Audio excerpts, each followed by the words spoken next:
Good morning बच्चों। ये worksheet number 30, आज डेट है 11 सितंबर 2020। हमारा टॉपिक चल रहा है सम प्रॉपर्टीज़ ऑफ ट्राइंगल, त्रिभुजों के कुछ गुण। जैसे कि हम जानते हैं आइसोसेलेस ट्राइंगल समद्विबाहु त्रिभुज क्या होता है? वो त्रिभुज जिनकी दो साइड्स, दो भुजाएं कैसी हों, आपस में बराबर हो, उसको हम क्या कहते हैं? आइसोसेलेस ट्राइंगल, समद्विबाहु त्रिभुज। एक प्रमेय है, वो हम आज करेंगे। प्रमेय है prove that the angles opposite to equal side of an isosceles triangle are equal. सिद्ध कीजिए एक त्रिभुज समद्विबाहु त्रिभुज की बराबर भुजाओं के समकोण बराबर होते हैं। यानी कि अगर किसी त्रिभुज की दो भुजाएं बराबर हैं और वो समद्विबाहु त्रिभुज है, आइसोसेलेस ट्राइंगल है, तो उसके जो भुजाओं के जो सामने कोण बनेगा वो भी क्या होंगे? बराबर होंगे। मतलब कि जैसे ये हमारे पास ट्राइंगल है ABCD, ठीक है। इसमें हमारे पास हमें क्या दिया हुआ है? AB इक्वल है AC के, ठीक है। ये हमारा ट्राइंगल ABC, ट्राइंगल ABC एक आइसोसेलेस ट्राइंगल है जिसमें हमें क्या दिया हुआ है? एंगल साइड AB इक्वल है साइड AC के, ये हमें दिया हुआ है। तो हमें प्रूफ क्या करना है? इस साइड के जो समकोण हैं, मतलब कि जो अपोजिट एंगल हैं वो भी आपस में बराबर होंगे। तो AC के अपोजिट क्या हुआ? B, और AB के अपोजिट क्या हुआ? C। तो एंगल B इक्वल है एंगल C, हमें ये प्रूफ करना है। जैसा कि इधर लिखा हुआ है, ये क्या दिया हुआ है हमें? AB इक्वल है AC और B एंगल C के इक्वल हमें प्रूफ करना है। हमने इसको प्रूफ करने के लिए कंस्ट्रक्शन की है, रचना की है। हमने क्या किया है? हमने AD को ड्रॉ किया है। AD क्या है? AD इस तरीके से हमने ड्रॉ करी है कि ये मिड पॉइंट है, मध्य बिंदु है। ये क्या है? मध्य बिंदु है। किसका? BC का मध्य बिंदु है।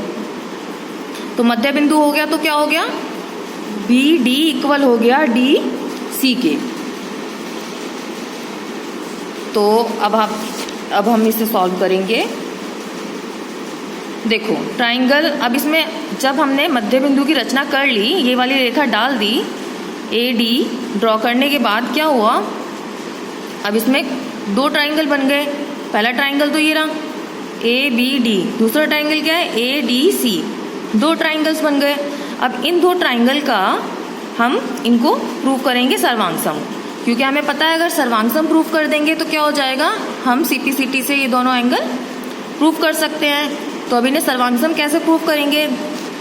AB इक्वल है AC, AB इक्वल है AC क्यों है? क्योंकि ये हमें गिवन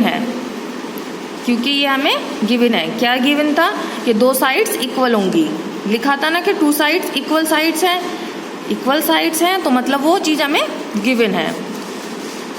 अब इसके बाद हमने क्या किया? हमने BD इक्वल है CD के। क्यों है? कंस्ट्रक्शन के द्वारा, बाय कंस्ट्रक्शन। BD इक्वल है CD के, किसके द्वारा? कंस्ट्रक्शन द्वारा। और AD इक्वल है AD के। अब इधर ध्यान से देखो, ट्राइंगल ABD, इसमें भी AD आ रहा है, और ट्राइंगल ACD, इसमें भी AD आ रहा है। तो AD दोनों में क्या है? कॉमन है। कॉमन मतलब उभयनिष्ठ है। तो जब ये दोनों में कॉमन है तो क्या हो जाएगा? ये कॉमन है तो दोनों बराबर हैं। अब हमारे पास तीन चीज़ें हो गई। हमारे पास ये वाली साइड भी इक्वल हो गई इस साइड के, ये वाली साइड इक्वल हो गई इस साइड के, और ये साइड तो कॉमन है ही। तो तीनों साइड आपस में बराबर हो गई। तो त्रिभुज कैसे हो गए? हमारे सर्वांगसम हो गए। कैसे हो गए? कॉन्ग्रुएंट हो गए। ट्राइंगल BAD कॉन्ग्रुएंस हो गया किसके? ट्राइंगल CAD के, ठीक है। कौन सा रूल लगा है इसमें? साइड मतलब भुजा, ठीक। जब दो ट्राइंगल कॉन्ग्रुएंस हो जाते हैं, सर्वांगसम हो जाते हैं, तो CPCT से क्या हो जाता है? ये एंगल बी और एंगल सी क्या हो जाएंगे, इक्वल हो जाएंगे। सीपीसीटी क्या होता है, corresponding parts of congruent triangle. जो भी सर्वांगसम त्रिभुजों की संगत भाग कैसे होते हैं, आपस में बराबर होते हैं। ये तुमने पहले पढ़ा है। तो सीपीसीटी से क्या हो गया, ये दोनों इक्वल प्रूफ हो गए और हमें यही प्रूफ करना था कि एंगल बी इक्वल है एंगल सी के। अब इस प्रमेय का यूज़ हम एक क्वेश्चन में करेंगे और क्वेश्चन सॉल्व करने की कोशिश करेंगे। देखो क्वेश्चन है, triangle A B C is an isosceles triangle with A B equal है ए सी के, ए बी इक्वल है ए सी के। डी और ई दो हमारे पास बिंदु दिए हुए हैं, जिससे क्या हो रहा है, बी ई इक्वल है बी ई, ये वाली भुजा बी ई इक्वल है सी डी के। ये इस तरीके से दिए हैं कि बी ई इक्वल हो गया है सी डी के।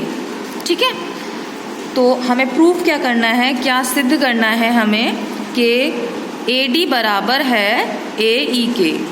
ए डी ये वाली भुजा ए डी बराबर है ए ई के, इस वाली भुजा के, ये हमें प्रूफ करना है। तो हमने यहाँ पे दो ट्राइंगल लिए हैं, कौन से, ए बी